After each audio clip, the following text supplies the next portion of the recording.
करिले रंगदारी छूटल जाला अब हमनी से यारी सुनाए प्यारी करिले रंगदारी छूटल जाला अब हमनी से यारी देखी के मौका दे दिले धोखा जियम तब तक के डोली न सजइबे रे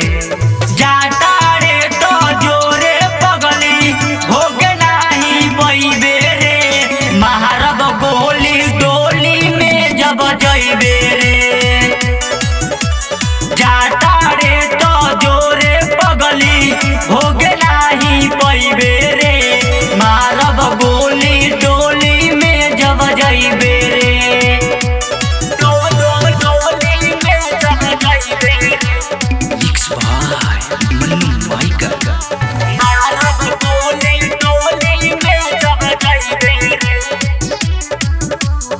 जिला में हमरो चले रंगदारी थाना में चले लाचारा चारे एसबी करे ले सलामी पेपर में छपेला परचारे जिला में हमरो चले रंगदारी थाना में चले लाचारा चारे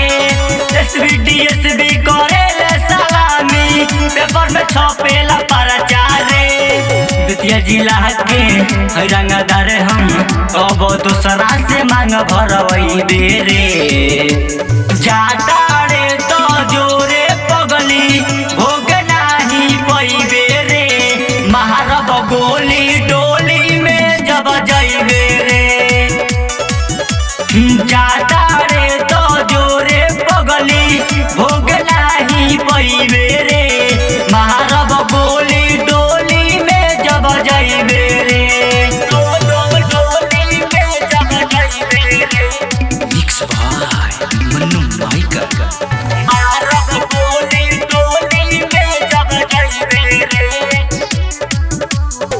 तोरा से बबिया सुले के बाटे भइल जवन खर्चा रे शहर में तोहार होई बदनामी न्यूज में चली चर्चा रे तोरा से बबिया सुले के बाटे भइल जवन खर्चा रे शहर में तोहार होई बदनामी न्यूज में चली चर्चा रे गणेश दीवाना के बाड़ रोहिले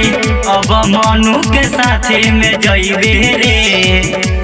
जाता रे तो जोरे पगली होगे नाही पइबे रे मारब गोली डोली में जब जइबे रे